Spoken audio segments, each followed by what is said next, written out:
Welcome to the Ecumenical Church of Occitane's Advent and Christmas Carol Advent calendar. Each day during Advent we will reflect on one well-known Advent or Christmas carol, as well as looking at paintings of the sort that often appear on Christmas cards. We hope you'll join us every day as we prepare to celebrate again the birth of Jesus Christ over 2,000 years ago.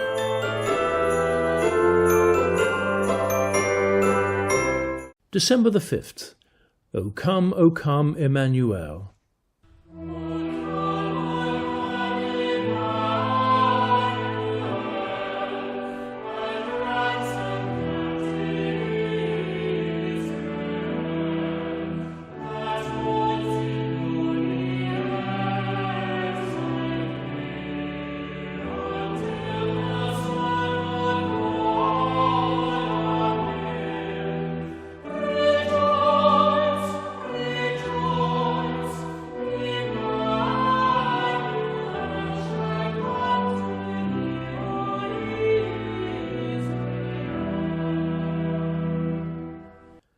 This famous Advent hymn has its origins in the O antiphons.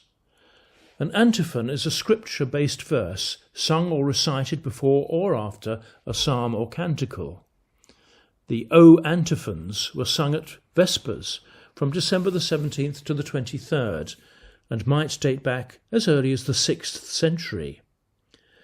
They start with the vocative O, followed by one of the titles of the Messiah in the Old Testament. O Wisdom, O Lord of Might, O Root of Jesse, O Key of David, O Dayspring from on high, O Emmanuel, which of course means God with us. Now the Latin version was translated into English by J.M. Neale, we've come across him before, in 1851. This version was translated as draw nigh, Emmanuel, but was changed to O come, Emmanuel, for the first edition of Hymns Ancient and Modern, which came out in 1861. The tune goes back to plain chant, probably from the 12th century. I'd certainly like it to be the 12th century. And the tune we use today was put together by Thomas Helmore in 1851. Its origins can be found in 15th century French manuscripts. Now the pictures that we have today, there are two of them, are from the Abbey Church of Saint-Denis near Paris, with one of the windows there, the Jesse tree, all dating from around 1140 to 1144. Abbot Suger, the abbot of Saint-Denis in the first half of the 12th century, wanted to transform the 8th century Abbey Church, which had originally been built by Pepin, the father of Charlemagne. Suger's revolutionary design in the 1140s was not just about combining rib vaults and pointed arches to create a skeletal framework, but involved opening up the chapels surrounding the choir with, for their time, huge windows. Suger had something of an obsession with light, combined with a theology of God as the Father of lights. Suger and the whole royal family of France, along with everyone else, held the mistaken belief that the Dionysus, buried at Saint-Denis, and the patron saint of France, was the same as the Dionysus St. Paul had met with on the Areopagus hill in Athens.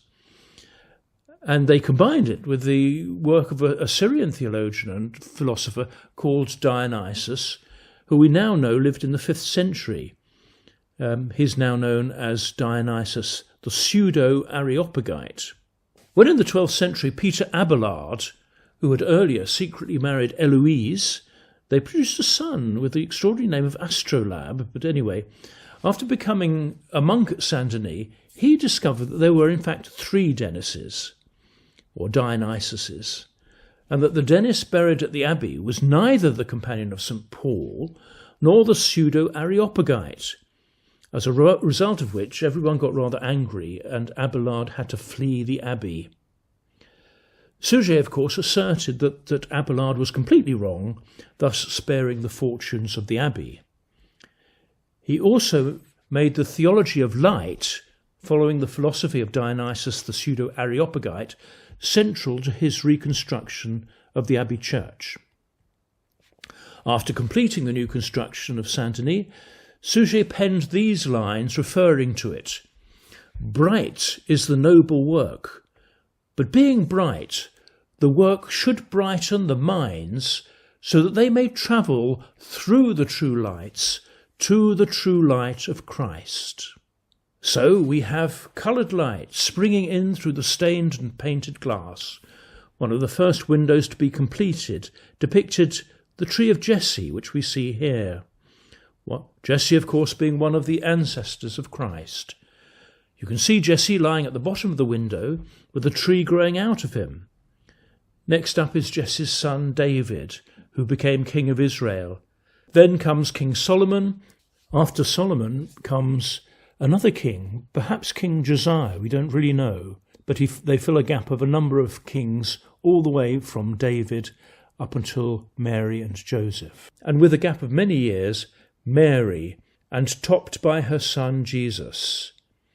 "O come, thou rod of Jesse, free thine own from Satan's tyranny." And a later verse adds, "O come, thou key of David, come, and open wide our heavenly home. Make safe the way that leads on high, and close the path to misery. Rejoice, rejoice, Emmanuel shall come to thee, O Israel."